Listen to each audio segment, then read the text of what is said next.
Guru Brahma, Guru Vishnu, Guru Devo Maheshwaraha, Guru Sakshat Parabrahma, Tasmai Sri Gurave Namaha. Om Ganana Antva Ganapatigam Bhavamahe Kavim Kavinam Upavashravastramam Jeshtarajam Brahmanan Brahmanaspata Anushnundoti Visidha Sadhanam. Om Mahaganadipataye Namaha. Hari Om, Hari Om. Om Ganana Antva Ganapati. Om Keshwaya Namaha, Om Narayana Namaha, Om Madhvaya Namaha, Om Govindaya Namaha, Om Vishnuve Namaha, Matsudana Namaha, Trivikramaya Namaha, Vamanaya Namaha, Sridharaya Namaha, Rushikeshaya Namaha, Padmanabhaya Namaha, Damodaraya Namaha, Sankarshnaya Namaha, Vasudevaya Namaha, Pradyumnaya Namaha, Niruddhaya Namaha, Purushottamaya Namaha, Dokshaya Namaha, Narasimhaya Namaha, Achyutaya Namaha, Janardhanaya Namaha, Upendraya Namaha, Hare Namaha, Sri Krishnaya Namaha, Sri Krishnaya Namaha, Sri Krishnaya Namaha, Shambhave Namaha, Vishveshwaraya Mahadevaya, Trambakaya, Triprantakaya, Trikagnikalaya, Kalagnirudraya, Neelakantaya, Mrutyunjayaya, Sarveshwaraya, Sadashivaya, Sriman Mahadevaya Namaha. Om Haim Bhrim Klim Chamundaya Viche, Om Haim Bhrim Klim Chamundaya Viche, Om Haim Bhrim Klim Chamundaya Viche. Hari Om. Dear friends and devotees, we were discussing about Mahamaya of Bhagavati in the last episode. In this episode, we are going to the chapter first of the 7th book or 7th Skanda of Devi Bhagavata. We finished the 31st chapter in the 6th Kanda in the last episode. 6th Kanda, 6th book was finished, and the 7th book we are starting today. In the 7th book, first chapter, Vyasa Maharishi is explaining the solar and the Surya Vamsha and Chandra Vamsha kings and kingdom. This is what Janamejaya was asking the Vyasa Maharishi to tell about the kingdoms and how the kings have become a big devotee of Sri Bhagavati Devi and real good bhaktas, highest of Shakti, that Bhuvaneshwari.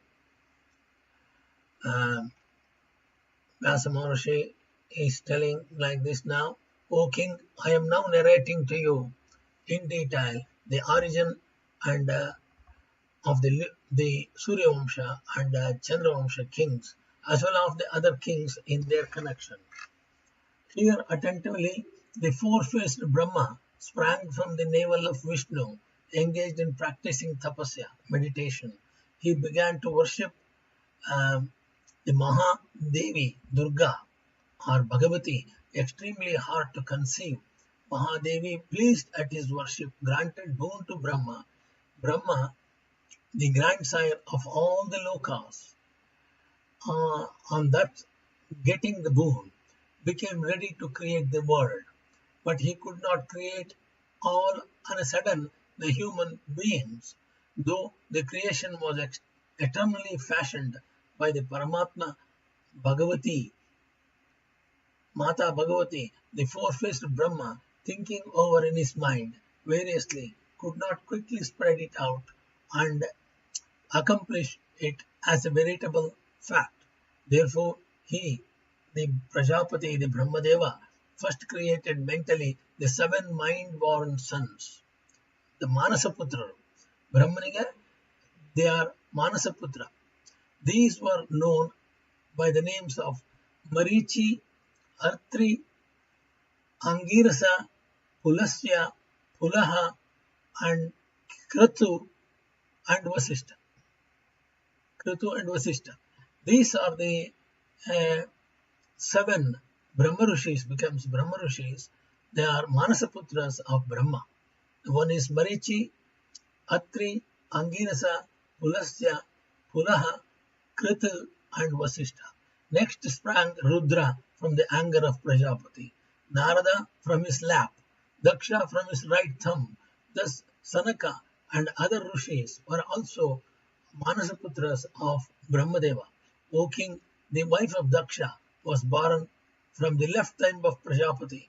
This all beautiful daughter is well known in all the Puranas by the name of Virini and Askini.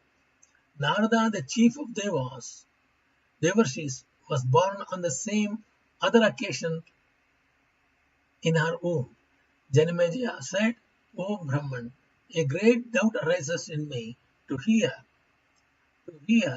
that the great ascetic Narada was born of Daksha in the womb of Virini. The Muni Narada indeed was the son of Brahma. Moreover, he was the foremost of the ascetics and especially endowed with the knowledge of Dharma. How then can he be born of the womb of Daksha's wife Virini? Well, if that be so, then describe in detail that wonderful story of the birth of Narada in the womb of Virini. O Muni, under whose curse the high-souled Narada, though very wise, had to leave his first body and be born again. Vyasa Maha said, O King, Brahma, the self-born, with a view to create offspring, ordered first Daksha, go and multiply innumerable children for the increase of the population in the world. Thus ordered by his father, the Prajapati Daksha, produced 5,000 powerful and heroic sons in the womb of Virini.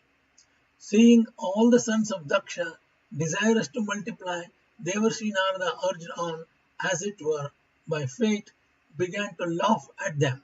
How do you desire to multiply when you know not the dimensions and capacity of the earth? So you will, no doubt, be put to ridicule and laughter. Rather, if you proceed on work knowing beforehand the earth's capacity, your efforts will be truthful. Otherwise, your attempt will no doubt end in failures. Alas, you are aware you are awfully illiterate, not knowing the dimensions of the world. You are ready to multiply your progeny. How then can you meet with success? The Vyasa Maharishi said, O King Janamejaya, hearing all on a sudden these words, Haryasva and other sons began to speak with each other. What this Muni has told is very true. Let us then ascertain the earth's dimensions. We can easily multiply afterwards. Thus saying, they all went out to reconnoiter the earth. That means they were trying to measure the earth. Thus excited at Narada's words, some went eastward, some southwards, and some towards the north, and some went to the west, all simultaneously. And as they like to make a survey of the earth, when the sons went away, Daksha became exceedingly sorry on their absence. Bent again on multiplying, he begat other sons. Those sons again wanted to procreate. Seeing them, Narada again laughed and said, Alas, what fools are you, not knowing the dimensions of the earth? Why are you ready to procreate? They were deluded by Narada's words, took them as true, and went out as their elder brothers did. Not being able to see those sons, Prajapati Daksha became very sorrowful for them and cursed Narada in a rage.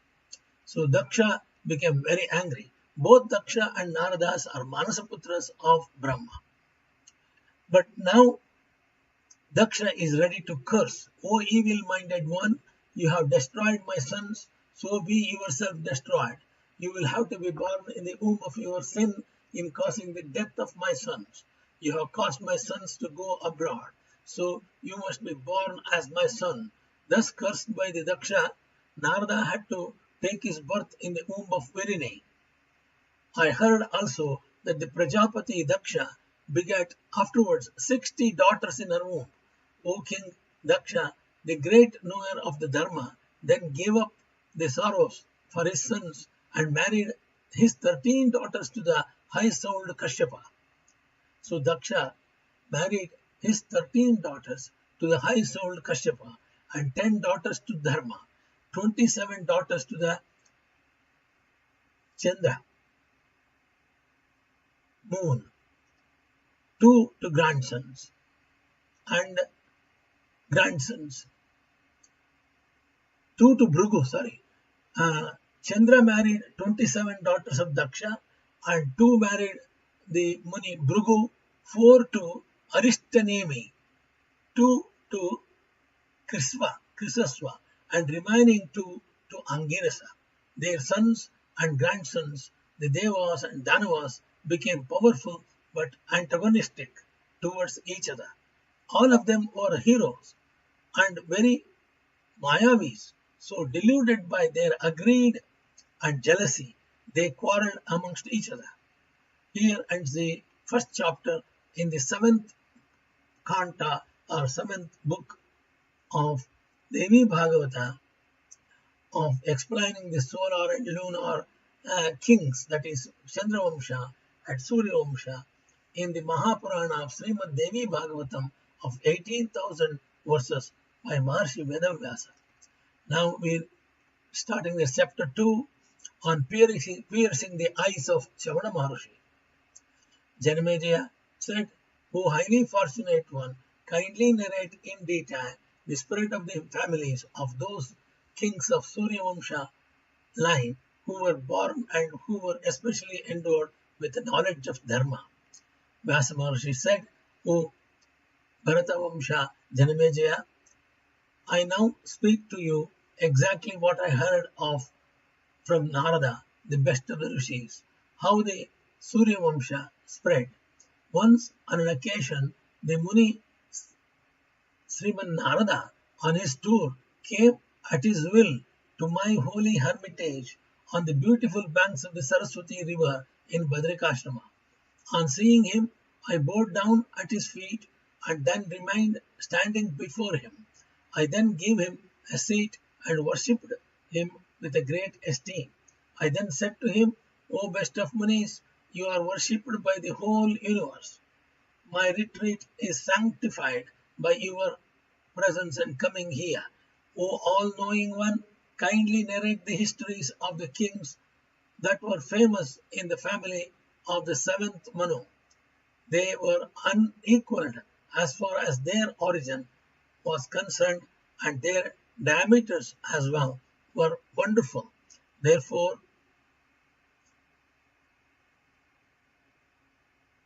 they were unequaled as far as their origin was concerned, and their diameters as well as were wonderful. Therefore, I am very eager to know in detail the history of the Surya Vamsha kings. O Muni, describe shortly or in detail as the circumstances may require. O king, so Vyasa Muni said to Janamejaya, O king, when I made this question to Narada Muni, the knower of the highest reality gladly smiled and addressing me began to describe the history of the Surya Vamsha. Narada said, O son of Satyavati, because Vyasa Maharishi's mother is Satyavati, so he is the son of Satyavati. Narada said, O son of Satyavati, the history of the royal families is very holy and pleasant to hear. The more so when they are heard. One acquires dharma and wisdom. Therefore, do you hear? So they are heard. Pleasant. The O son of Satyavati, the history of the royal families of Surya Vamsha is very holy and pleasant to hear. The more so when they are heard. One acquires dharma and wisdom. Therefore, do you hear? In ancient times, Brahma sprang from the navel lotus of Vishnu and created the world.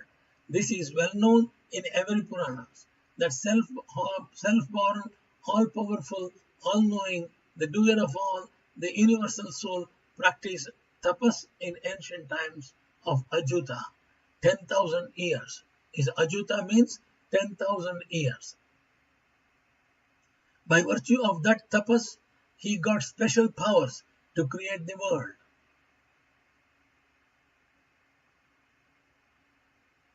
So the Brahma did tapas and got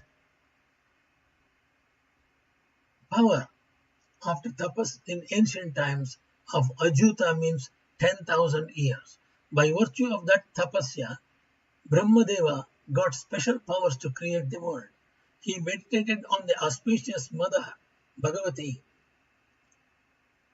and getting from her the excellent powers. He created first the Manasaputras, all endowed with auspicious signs. Of them, Marichi became well known in this act of creation. His son is Kashyapa, was respected by all, and he was of great celebrity. He had 13 wives. Kashyapa had 13 wives, all daughters of Daksha Prajapati. He had 13 wives, all daughters of Daksha Prajapati. So, he was great celebrity. Kashyapa had 13 wives, who were all daughters of Daksha Prajapati. Devas, Daityas, Yakshas, Panagas, beasts and birds all sprang from them. Therefore, this creation is called Kashyapi creation. Amongst the Devas, the solar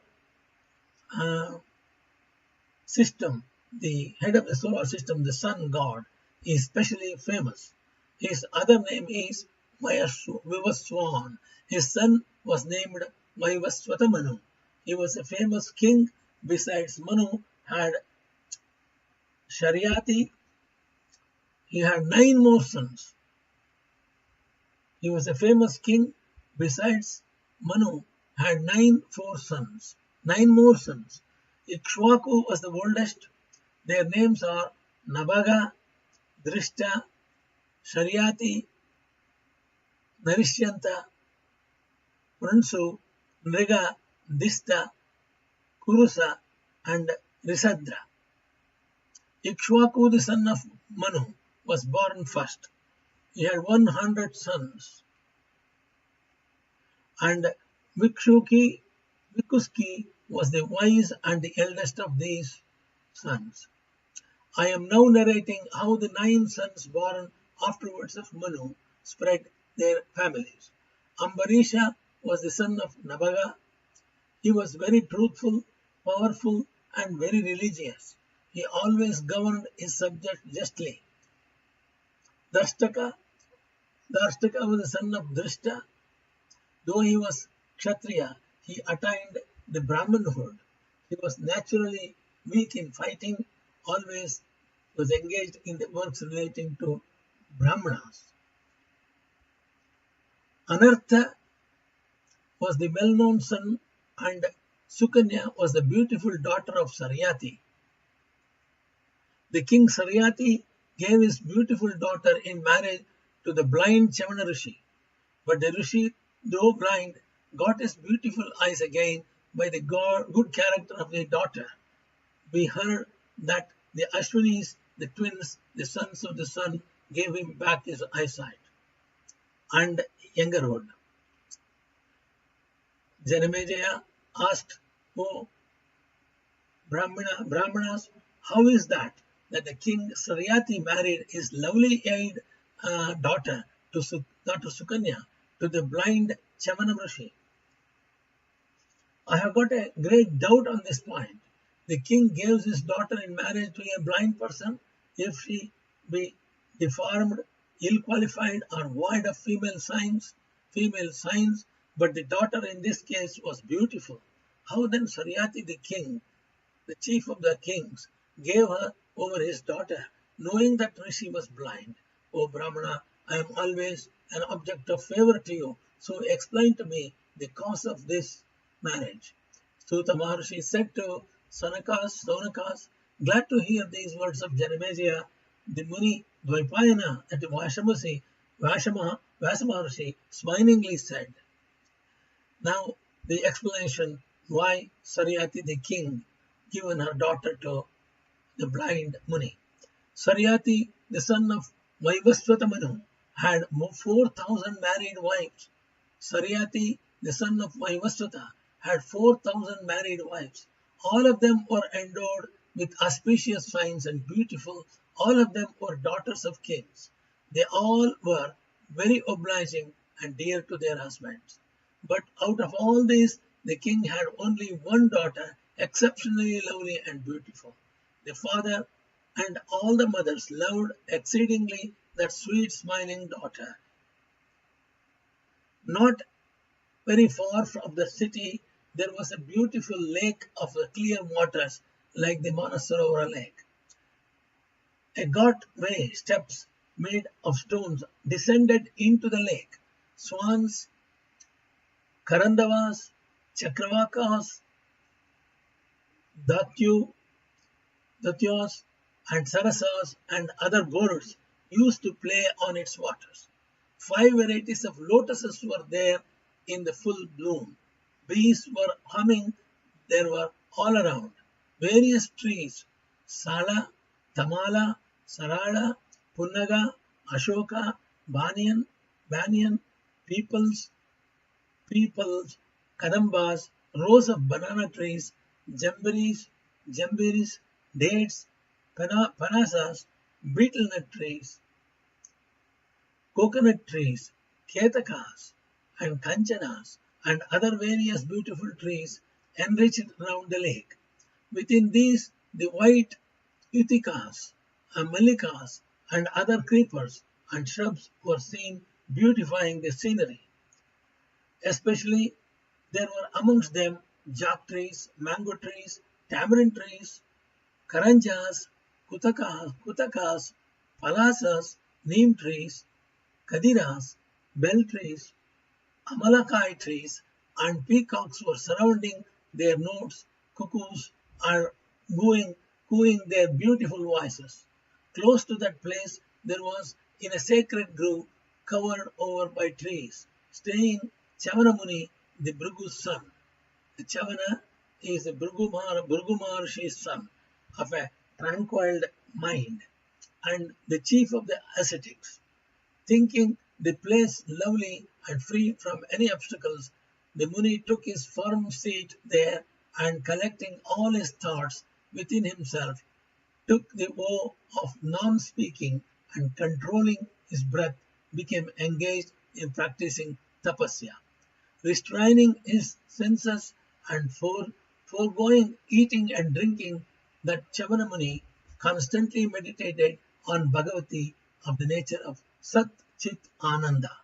O king, while he was thus meditating, the ant hill grew up around his body and covered his body, and nice creepers covered that also all around. O king, long intervals passed away, and it was covered over with ants, so much so that the intelligent Chavanamuni was covered entirely and looked like a heap of earth. O king, once the king Saryati wanted to play in an artificial wilderness, came there to the lake with his wives. Saryati became at once deeply engaged in playing on the clear waters of the lake. Surrounded by the beautiful females, on the other hand, the quick, beautiful daughter Sukanya, picking up flowers here and there with her companions, also began to play. Dressed in ornaments, Sukanya walked to and fro, her anklets making a beautiful tinkling sound, till she came to the anthill of Chavana Maharushi. She sportingly sat close to that anthill and instantly saw shining substance inside through that like fire fleece. What is this? She thought, and wishing to take it, took a thorn and became very eager to prick it up.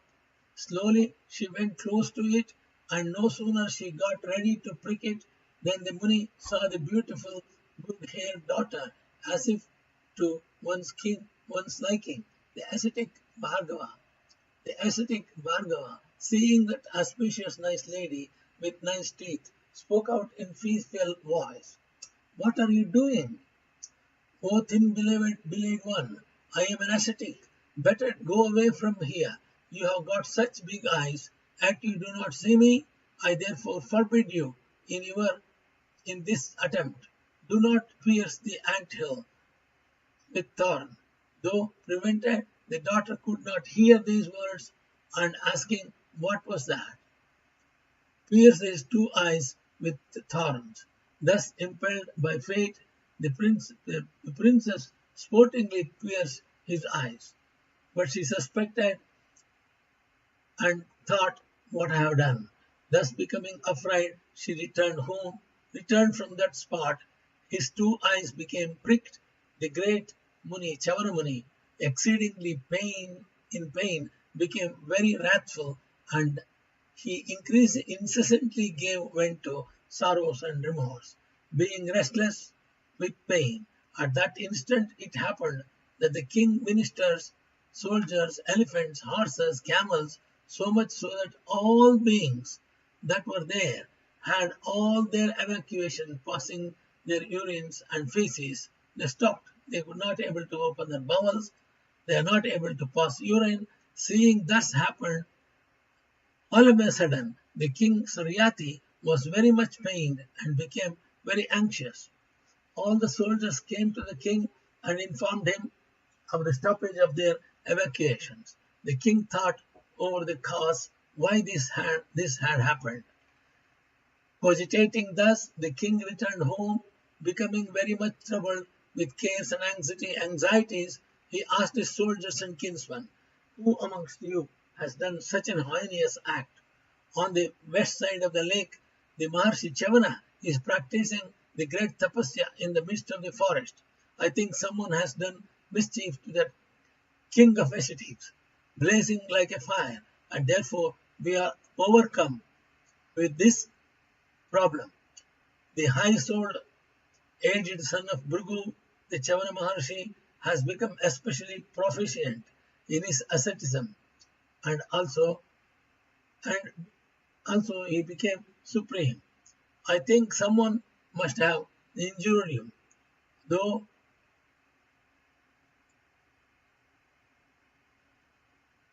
so Saryati the king was worried. Somebody has done some trouble to Bhrigu Maharshi's son Chavana Maharshi, who is doing tapasya there. I think someone must have injured him, though I do not know who is that mischievous person that has shown him contempt of or like that. This our state at present clearly shows that this is the fit punishment of that. Hearing this, the soldiers said, "None of us has committed any mischief by word, mind or body." Mind, you are not supposed to do any mischief with your word, mind and body. We know this very well. Here ends the second chapter of the 7th book on piercing the eyes of Chavana Maharushi in Srimad Devi Bhagavatam, the Mahapuranam, 18,000 shlokas, Maharshi Veda Vyasa. On the bestowing of the daughter of the king Saryati to Chavana Rushi, Vyasa Maharshi continued his narration. O King Janamejaya, thus the king, troubled with cares, asked his soldiers in an angry mood. Next he asked his friends in sweet words. The princess, seeing his father and his soldiers sorrowful, thought of her piercing the two eyes of the Chavana Maharshi could be a problem with a thorn, and thus spoke to the king. O father, while sporting in that forest, I came to see very hard anthill covered with creepers and shrubs, wherein I found two holes poking, though small openings.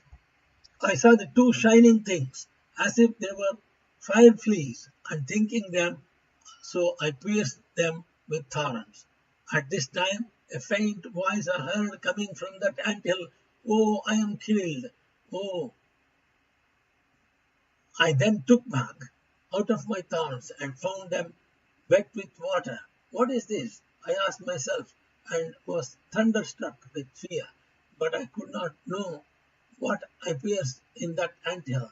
Hearing these gentle words of his daughter, the king Saryati thought that act had no doubt insulted the Muni, and went at once to the anthill. He broke the anthill and that covered the Muni, and saw the suffering Chavana, aged in practicing tapasya, very much in pain. The king prostrated blood before the Muni, and then with folded hands praised him with hymns and humbly said to him, "O intelligent one, My daughter has done this wrong act while sporting in the garden. Therefore, O high-souled one, what she had done unknowingly, do you forgive out of your own high-heartedness and liberality. I have heard that the ascetics are always void of anger. Therefore, now you have to forgive this daughter of the offense and thus show your kindness. Vyasa Maharishi continued, Maharshi Chavana, hearing thus the king's words, and especially seeing his humble and distressed nature, said, O king, never was angry a bit. Your daughter had pained me, yet I am not angry, and have not cast on her any curse. You better see that I am innocent. Much pain is felt by me due to my eyes were being pricked. O king, it seems that you are sorry and troubled for that sin. Who can acquire happiness in this world who has committed a great offense to a bhakta of the Devi, in spite of he gets even Shiva as his protector?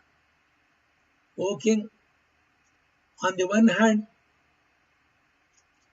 I am now worn out by the old age, and then on the other hand, I am deprived of my eyes.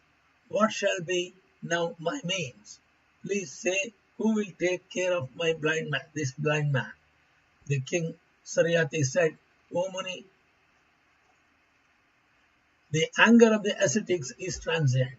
You are in practice of your tapasya, so your anger is a thing of impossibility. So kindly forgive the offense of the daughter. I have got many persons who will incessantly take care of you. Chavana said, O king, there is none of my relations with me. Then I am now made blind. How shall I go on with my tapasya? I do not think that your servants will take care of me. O king, you think it your duty to please me. Then do my word. Give me your lotus-eyed daughter to serve me and take care of me as my wife. O king, I will be very glad if I acquire your daughter. She will serve me when I will be engaged in my tapasya. O king, this, if observed, will satisfy me, and all the troubles that are now with you and your army will now disappear. O king, think and grant me your daughter. I am an ascetic observing oaths, and if you give your daughter to me, you will not incur any sin nor any fault. Vyasa Maharishi said, O Bharata, he addressing O Bharata to Janamejaya.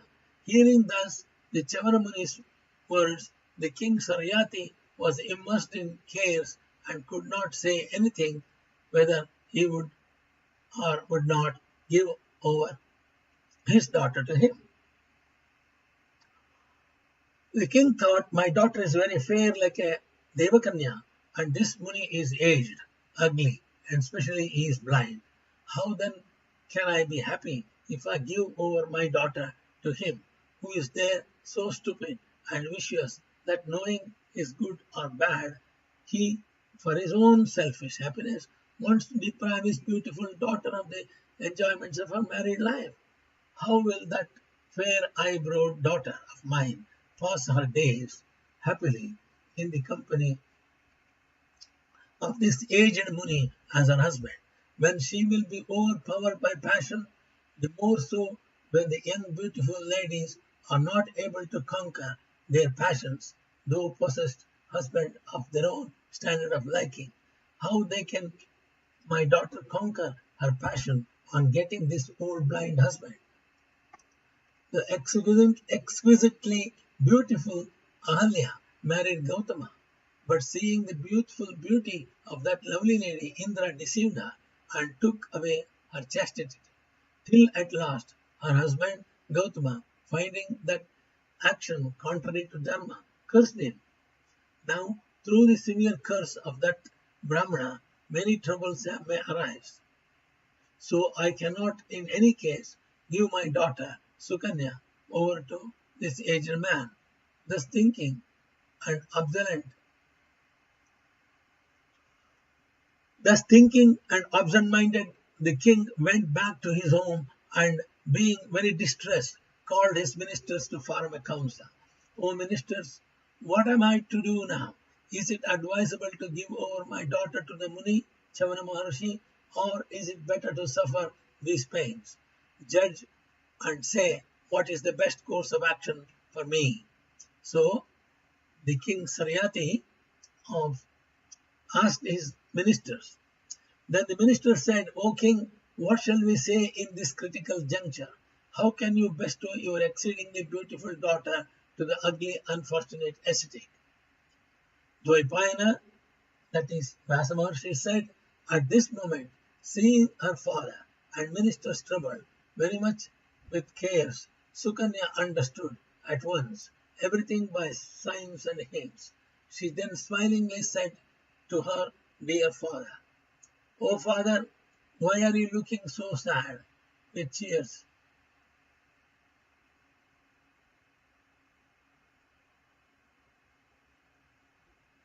Hearing these words of Sukanya, O father, I have pained that Chavana Murshi, so I will go and console him. What more than this, that I will give up myself at his feet and please him. Hearing these words of Sukanya, the king spoke to her very gladly before all the ministers. O daughter, the Chavana Maharshi is blind, aged, and of a worn figure because of tapasya of long duration, especially of a very irritable temper, and you are a mere girl. How will you be able to serve him in that dreadful forest?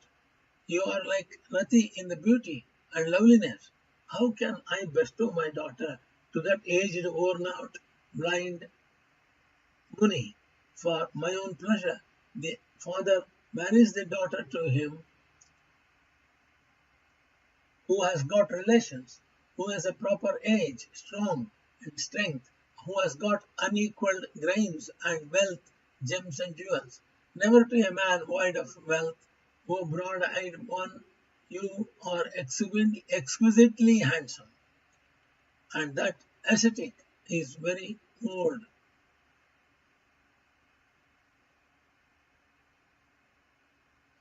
Never to a man void of wealth. O broad-eyed one, you are exquisitely handsome, and that ascetic is a very old. See what an amount of difference lies between you and him. The Chavana Muni, moreover, has passed his marriageable age, so how can I give over my daughter? O lotus-eyed, you always dwell in beautiful places. How can I now make you dwell forever in thatched huts? O cuckoo-voiced one, rather will I and my soldiers die patience, bestow you to that blind husband.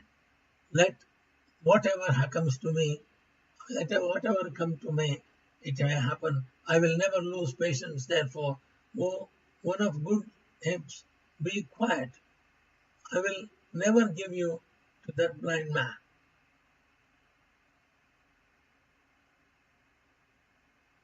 O my daughter, I don't care a straw whether my kingdom and my body live or die, but I will never be able to give you over to that old ascetic man and blind. Hearing thus the father's words, Sukanya began to speak with a glad face the following sweet and gentle words. O father, do not trouble yourself for nothing with cares on my account. Give me over now to the best of Munis, then all the persons will be happy.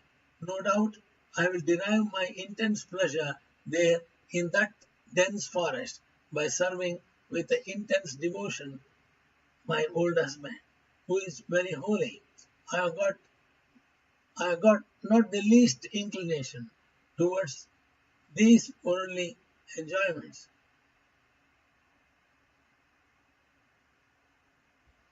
which are the sources of all troubles for nothing. My heart is now quiet. Therefore, O father, I will become a chaste wife, Pativrata Nari, to him and act according to his liking. So Daughter Sukanya promised her father that she is going to be a Pativrata chaste, Pativrata Nari to him and act according to his liking. Vyasa Maharishi said, O king, the ministers were greatly amazed on hearing these words, and the king also became greatly pleased and took her to the presence of the Chavana Maharishi. Going before him, he bowed down to the Muni and said, O Lord, please accept duly this my daughter for your seva.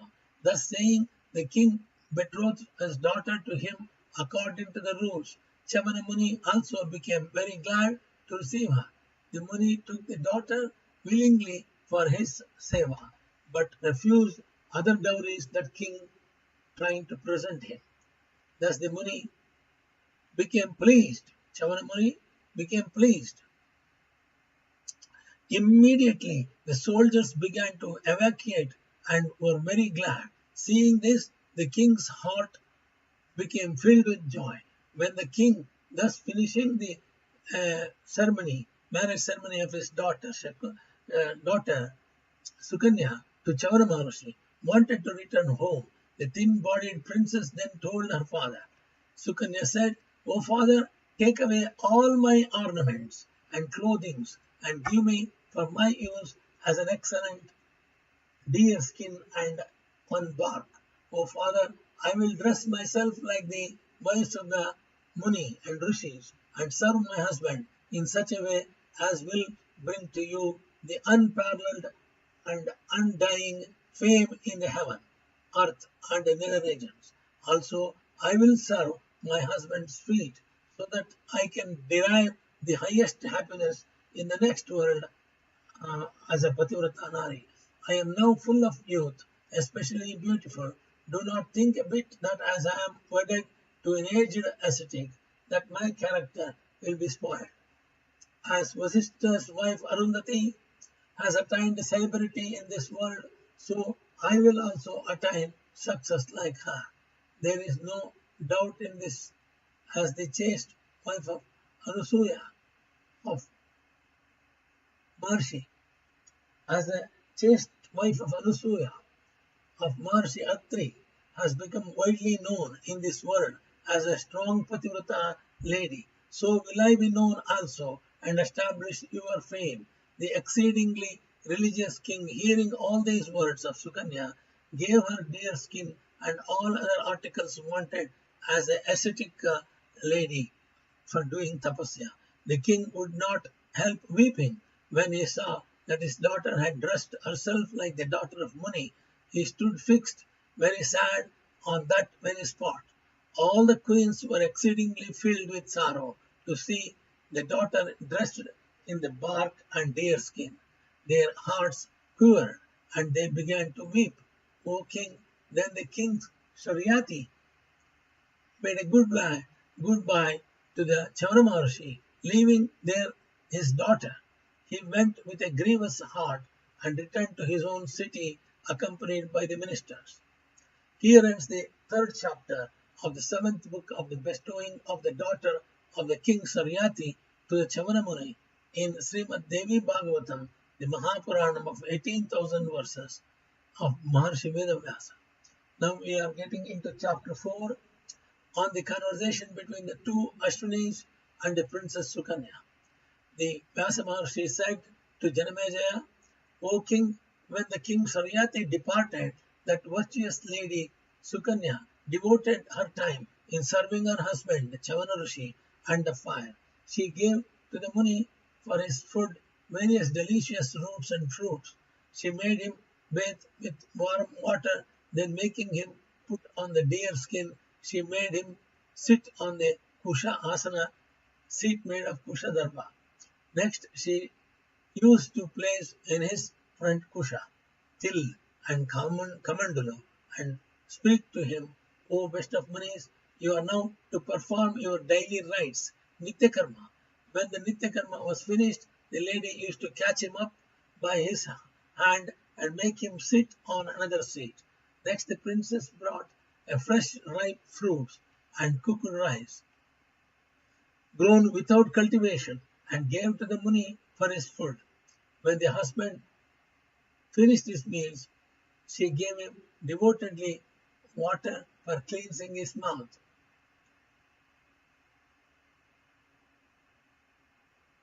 Then, washing his hands and feet, gave him the betel nuts and pan leaves. Next, she made him sit on an excellent seat and with his permission performed her own bodily purification. She then used to eat the remnants, fruits and roots of the dishes of her husband, and coming next to her husband, addressed him affectionately, "O Lord, order me, what can I do now for you?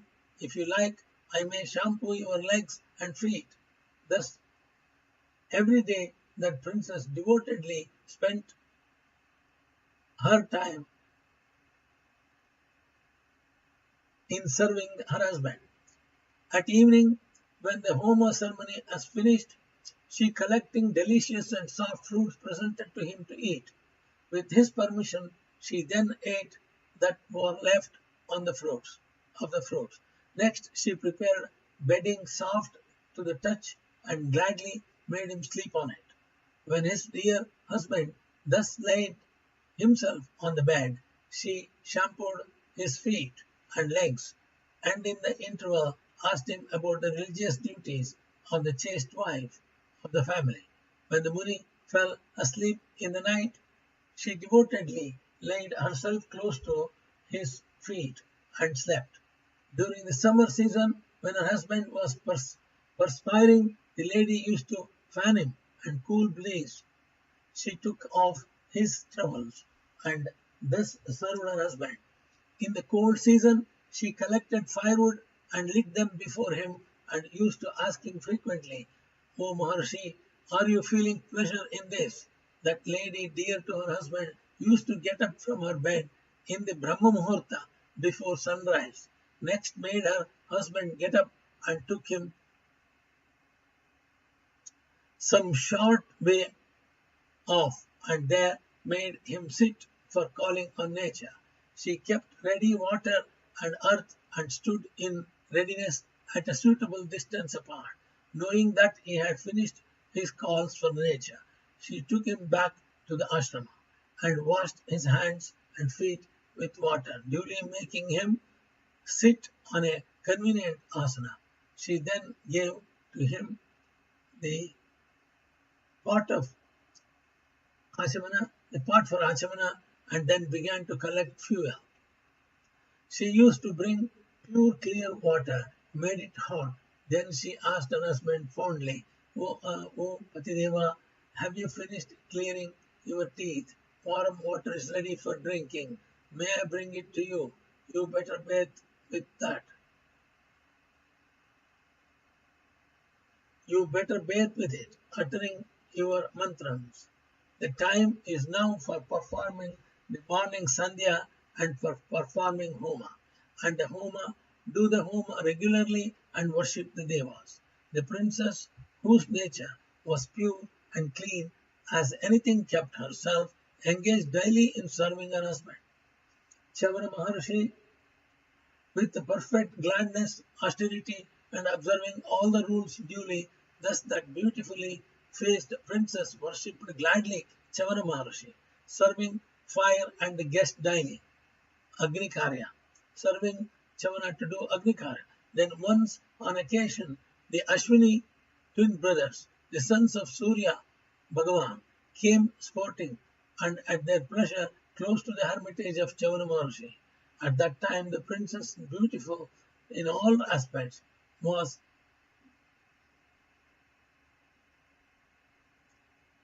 Chandra Maharishi with perfect gladness, austerity. Ashwini twins came, sons of Suryadeva, to the close to the hermitage of Chandra. At that time, the princess, beautiful in all respects, was returning home after her bath in the pure clear stream and came to the sight of the two Ashwini Kumaras. Being enchanted by her extraordinary lovely beauty, they thought she might be a Deva Kanya. Quickly went to her and fondly questioned her. "O slow-moving one like an elephant, look, we are the sons of Devas. we come to you to ask some questions. O excellent one, wait for a moment. We request thus to you. O sweet smiling one, please answer our questions truly and properly. O lovely eyed, whose daughter are you? Who is your husband? Why have you come here alone to bathe in this lake? O lotus-eyed, you seem to be a second Lakshmi. O beautiful one, we want to know something. Please reply exactly. O beloved, your feet are exceedingly gentle. Why have you not put on any shoes? Why are you walking barefooted? Our hearts are being troubled to see you walking thus barefooted. O thin-bodied one, your body is very soft that you ought to have gone in the car. Why are you thus walking on a foot and in such an ordinary dress in this forest? Why have not hundreds of maidservants accompanied you? O lovely faced one, speak truly whether you are the princess or Apsara or a Devakanya.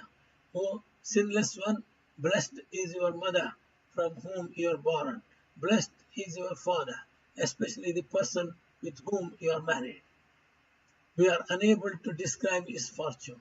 O lovely eyed, this earth is being sanctified by the movements of your feet. Consequently, this garden is now purer today than the Devaloka. Boundless is the fortune of these deer and birds who can see you wherever they like. What more can we say than this, that this forest is rendered very pure, O fair one with fair eyes? It is needless to praise your beauty. You are so beautiful. Speak truly, who is your father and who is your husband? We like very much to see them. Vyasa Maharishi said to Janamejaya, King, O king, on hearing their words, the exquisitely beautiful princess, they spoke to the twin Ashwini Kumaras, Devas, with much bashfulness. I am the daughter of Saryati, the king of Ikshvaku Vamsha. Father has given me over under the directions of the Daiva to the Maharshi Chavana. I am his chaste dear wife. The Maharshi is staying in this very place. O twin Devas, my husband is a blind ascetic and he is very aged. I gladly serve him daily, day and night, according to the rules of the Pativrata Dharma. Who are you and why have you come here? My husband is staying in the ashrama. Kindly come and sanctify the ashrama, O king. The two Ashwini Kumaras heard her and said, O auspicious one, why was your father betrothed to you to such a gem, to an old ascetic? It is very strange indeed in this solitary forest. Indeed, in this solitary forest, you are shining like a steady light. What more can we say than this, that we hardly find a beautiful lady like you, even in the Devaloka? Alas, the Deva dress and a fully set of ornaments and blue eyes like well on you. This deer skin and barks of the trees in no way fit you. O beautiful one, your eyes are very large, yet the Creator has given you a blind husband, especially a very aged one also, and you are wearing away by constantly dwelling with your blind husband in this forest. What more can be wrong for the Creator on this? O dear-eyed one, in vain you have selected him for your What more can be wrong for the Creator on this? O dear-eyed one, in vain you have selected him for your husband. At this period of your youth and beauty, it does not look at all well to see you with your blind husband. You are burst dancing and music, but her husband is blind and aged. When in dancing, you will shoot your darts of love on whom then? Will then arrows fall. O large-eyed one, O the Creator is certainly of a very little understanding, else why would he have made you so full of youthful vitality, the wife of a blind man? O lovely-eyed one, you are never fit for him. Select another husband. O lotus-eyed one, your husband is not only blind but an ascetic, so your life is quite useless. We do not consider it fit that you reside in this forest and put on this bark and deer skin. O dark-eyed one, your body and every limb thereof is very beautiful. Judge well and make one amongst us as your husband. O proud one, why are you being so very beautiful, spending your youth in a vain in serving this Muni, aged Muni? No good signs are visible.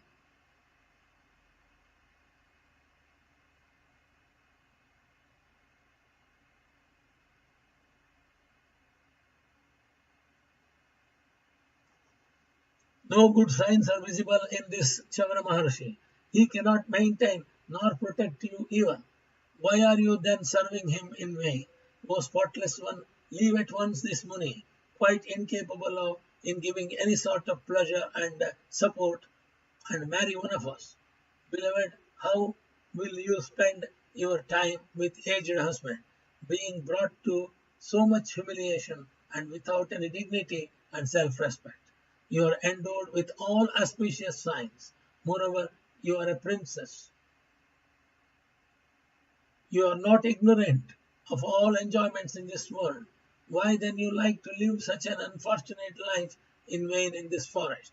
O princess, your face is exceedingly beautiful. Your eyes are wide and your waist is thin. Your voice is grey. Your voice is sweet like a cuckoo. Who is more beautiful than you? Quit now your aged ascetic husband. Marry one of us for your happiness. Then you will be able to enjoy excellent celestial things in the heavens.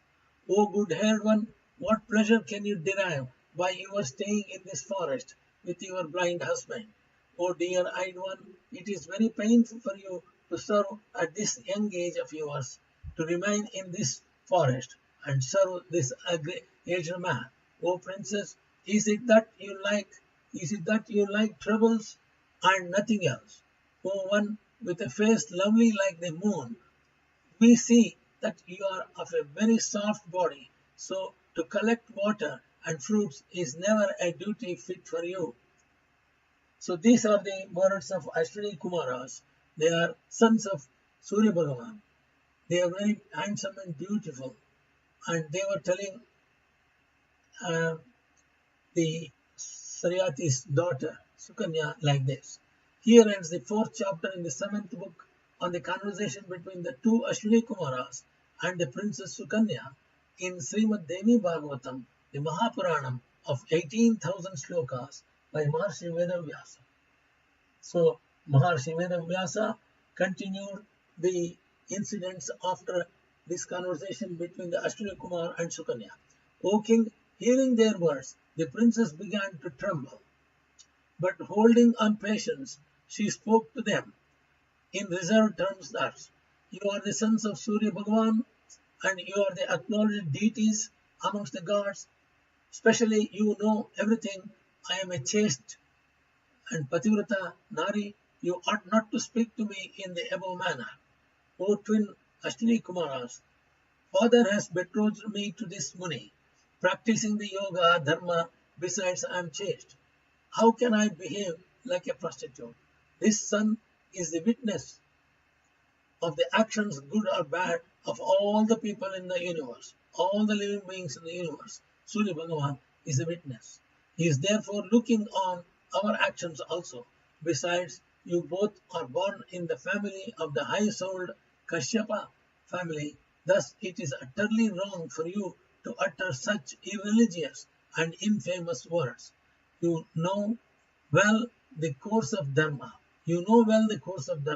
what is religious and what is irreligious in this world, which has got nothing substantial. How can a family woman, Pativrata Nari, leave her husband and serve another person? Go wherever you like, O sinless devas. I am the daughter Sukanya of the king Saryati, devoted to my husband. Otherwise, I will curse you.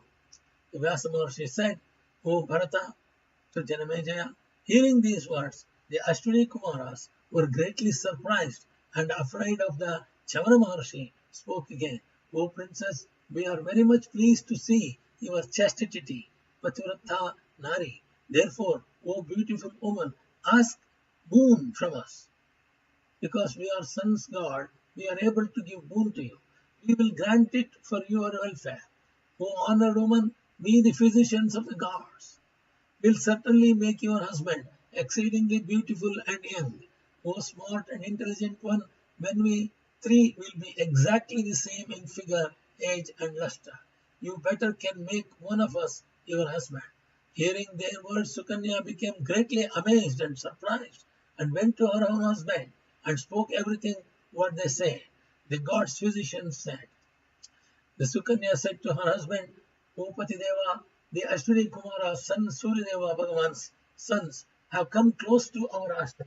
I have seen the two Ashwini Kumaras and their bright bodies. Seeing me beautiful, they were overpowered with passion and told me, we will sure make your blind husband young, bright, and give him his two eyes back and back. But you will have to make one condition. Hear it. Your husband will be exactly like us, and you will have to select your husband amongst the three of us. So two Ashwini Kumaras are telling, and they are going to take Chandra Maharishi along with him and convert him to something similar to Ashwini Kumaras. O Holy One, hearing this as strange, I now come to inform you. Now judge and say what I am to do now. So Sukanya is asking her husband Chandra Maharishi, what shall I do? What I can tell them? Deva's Maya is very difficult to comprehend. Chandra Maharishi is telling, he is a bhakta of Devi, Bhagavati. The Devi's Maya is very difficult to comprehend. The more so when I do not know their intentions. O omniscient one, I will act as you desire. So Chandra Maharishi left her to decide. Chandra said, O beloved, go just now at my word to the Ashwini Kumaras and bring them, O auspicious one, before me. What more shall I say than this? Go and observe what they say as early as possible. There is no need to think over this matter. Vyasa Maharshi said, O king, thus getting the permission from her husband, Sukanya went immediately to them and said, O Ashwini Kumaras, you are the chief gods. Now do as you say. I agree to observe what your conditions and desire. Hearing her words, the two Ashwini Kumaras then went to the Muni's ashrama and told the princess, let your husband enter in the midst of the water in the lake along with two Ashwini Kumaras. The aged Chandra Maharishi Muni went down quickly in the midst of the waters to attain a good form. Next, the two Ashwinis also entered into the water of the same lake. A few minutes later, the three persons came out of the tank.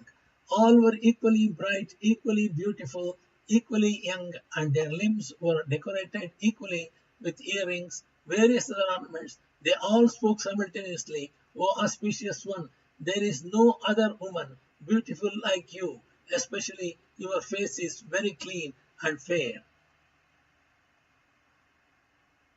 Therefore, select any one of us three as your husband. O fair one, whomever you love most, choose him. Vyasa Maharshi said, O King Sukanya then saw their bodies are equally bright and beautiful, nor the least difference is to be found in beauty, age, voice, and dress. Chandra Maharishi got his eyes also back. She became doubtful on seeing their equal appearances, the princess not being able to distinguish her husband and separate the two Ashwini Kumaras. What I am to do now? Whom to choose? They are exactly the same. I cannot distinguish who is my real husband among the three. This may be the magic set up by the two Ashwini Kumars. However, I am put to a great crisis. I won't ever select another who is not my husband. Therefore, my death is well high. I am going to die. What to do now? The third form seen now may be also Deva's son. Thus, cogitating, she resolved to meditate on the highest Prakriti, the lady of the universe, Bhagavati, the most auspicious one. Then the thin-bellied princess began to sing the hymns of the Bhagavati. Om Haim Hrim Klim Chaundai Viche. This is the mantra they chant and hymn. Sukanya said, O world mother, under most painful circumstances, I take refuge unto you. Preserve my chastity. Preserve my pativrata dharma. I bow down to you, to your feet. O Devi, salutations to you. Born of lotus, O thou, the dear consort of Shankara, salutation to thee. O thou favorite Vishnu, O mother of the Vedas, Saraswati, salutation to you. Thou hast created the world, moving and unmoving. Thou art preserving it without being least excited again. Thou art swallowing it for the peace and well-being of all. What more, thou art the most worshipable mother of Brahma, Vishnu and Maheshwara. Mother of Brahma, Vishnu, Maheshwara. Trimurti's mother is Bhagavati. Thou always illuminest the understanding of the illiterate. Thou always grantest liberation of the jnanis. Thou art the prime Prakriti in fullness and beloved of the Paramapurusha, prime Purusha.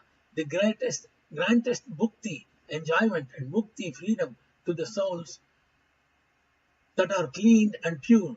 Thou givest pain to those that are entirely void of knowledge, and thou grantest happiness to those that are endowed with sattva guna. O Mother, thou bestowest siddhi, the success, the 8 supernatural powers, fame and victory to the yogis, being merged in an ocean of bewilderment. I come now to take refuge into you. O Mother, the 2 devas are playing hypocrisy with me. Thus puzzled, I can't fix my mind. Who is my husband? Whom to select? Therefore, I am merged in the ocean of sorrow. Save me by showing my real husband, O omniscient one, knowing my woe of chastity, though enlighten me, so that I can know my husband. Vyasa Maharishi said, O King Janamejaya, thus pleased by the Sukanya's prayers, Devi Bhagavati Tripura Sundari then imparted to her the pleasant Sattva-jnana, knowledge of pertaining to Sattva-guna. She then looked again at the 3 personages, and though they were similar in appearance and beauty, instantly she recognized mentally her husband and chose him.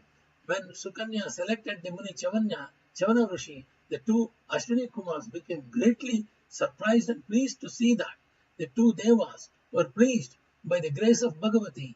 They were further pleased to see dharma of chastity and Pativrata Narish granted her boon. They then bade goodbye to Chavana Rushi and were ready to start to their own place. When Chavana, being very much pleased to get through their grace, his beauty, youth and wife interrupted them, saying, O high-minded devas, you have done much good to me. You have done a good favor for me. I used to feel pain every day in spite of my having this wife, having good hairs. But owing to your mercy, I cannot describe how happy I am now in this world of woes and troubles. I was very aged and blind and was without any enjoyment, but it is you that coming to this forest have brought to me eyes, youth, and exquisite beauty. Therefore, O twin devas, Ashtari Kumara, desire to do something good to you in return. Fie on him who does not return anything for the good that he has received from a beneficent friend. That man remains indebted forever in this world. Therefore, I am desirous to give you to both of you now whatever you want. O twin devas, even if the devas or the asuras find it difficult to attain, I will give that to you to free myself of the debt I owe to you. I am greatly pleased at your good deed. Therefore, be kind enough to speak. out whatever you desire. They began to consult with each other and spoke to the Vyasa Maharishi, who was seated with Sukanya beside him. O Maharshi, we have got all our desires by the grace of Father Surya Bhagavan. Still, it is difficult for us to drink some libation along with the other devas, and we thirst after that very strongly. At the great sacrifice of Brahma in the golden mountain Kanakachala, Indra, the king of devas, ordered us not to drink somarasa, as we were physicians. Therefore, O knower of dharma, O ascetic, you will certainly do us a great favor if you can make us to drink the somarasa. We would be very glad and have our desires justified and satisfied. Thus, hearing the words of the Ashwini Kumaras, Maharshi Chavana gladly spoke to them the following gentle words. O twin Ashwini Devas, I was blind and aged, but now I am become a young and a beautiful man and a handsome man. It is by your grace that I have got back my wife. Therefore, I speak this truly before you, that at the great sacrifice of the illustrious king Saryati, I will gladly make you drink somarasa in the presence of Indra, the king of the Devas. Hearing these words of the Muni, the twin Ashwinis were greatly pleased and went back to the world of Devas, and the Muni Chavana to return to his own ashrama with his Sukanya wife. Here ends the 5th chapter of the 7th Kand or 7th book on the getting of youth by Vyasa Maharishi in Srimad Devi Bhagavatham, the Mahapuranam of 18,000 shlokas by Maharishi Veda Vyasa. The next episode, we are going to go for the next chapter, chapter 6, on granting Ashwinis the right to drink Somarasa.